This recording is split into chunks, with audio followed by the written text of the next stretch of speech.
Perkenalkan, nama saya Enda Salni Pertiwi. Saya dari kelas Komunikasi Antar Pribadi A. Di sini saya akan menjelaskan tentang teori Johari Window. Nah, teori ini merupakan teori yang digunakan untuk membantu orang dalam memahami hubungan antara dirinya dan orang lain.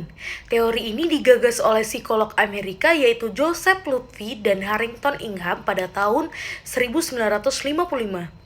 Nah, teori ini biasa disebut juga dengan teori kesadaran diri. Nah, teori Johari Window ini berkaitan juga dengan emotional intelligence theory yang berhubungan dengan kesadaran dan perasaan manusia. Nah, window itu yang berarti jendela, yang merupakan suatu hal yang menggambarkan bahwa teori ini memiliki 4 bagian seperti jendela, sedangkan Johari sendiri itu merupakan singkatan dari Jo yang berarti Joseph dan Hari yang berarti Harrington. Nah, konsep pada teori Johari Window ini digunakan untuk menciptakan hubungan intrapersonal dan interpersonal atau hubungan pada diri sendiri dan hubungan antara diri sendiri dan orang lain. Nah, konsep pada teori Johari Window ini memiliki 4 ruang atau 4 perspektif yang masing-masing memiliki istilah makna yang berbeda.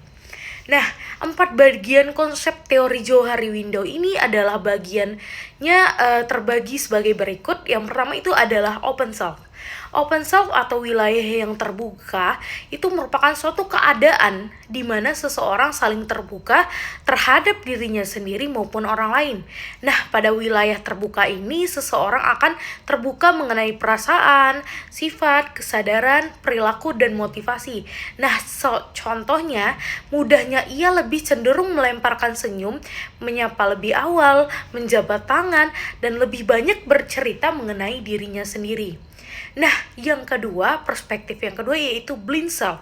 Blind self itu atau wilayah buta yang merupakan kondisi di mana orang lain dapat memahami sifat, perasaan, pikiran, dan motivasi seseorang, tetapi orang tersebut tidak dapat memahami dirinya sendiri. Wilayah buta ini sering terjadi dalam interaksi dan dapat menimbulkan kesalahpahaman atau permasalahan lainnya. Nah, dalam diri kita terdapat daerah yang disebut daerah buta atau blind.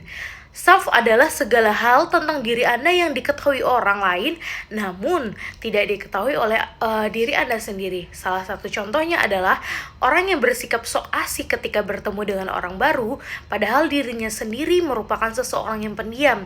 Ia tidak dapat mengenali dirinya sendiri, sebagaimana ia berperilaku, sifat, dan pikiran yang ia miliki, tetapi ia mampu dan dapat menilai orang lain.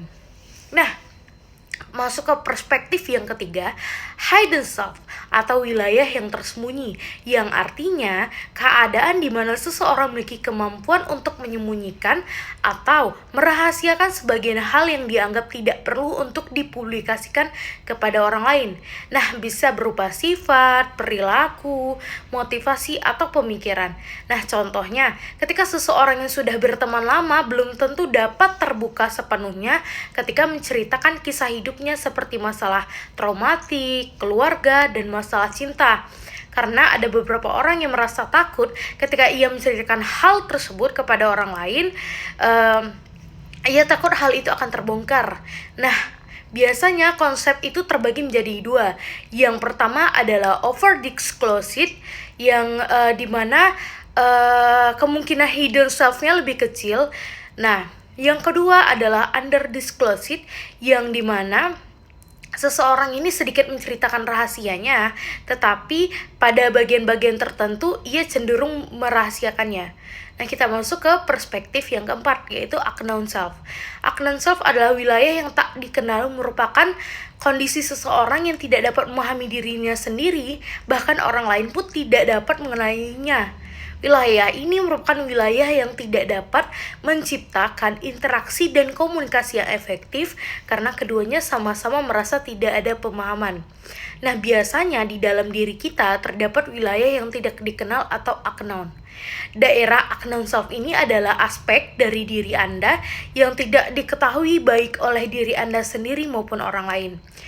Anda mungkin akan mengetahui aspek dari diri yang tidak dikenal ini melalui kondisi-kondisi tertentu. Misalnya, bisa dilakukan melalui kondisi hipnotis. Sekian video dari saya. Apabila ada salah dan kurang saya mohon maaf. Terima kasih telah menonton. See you.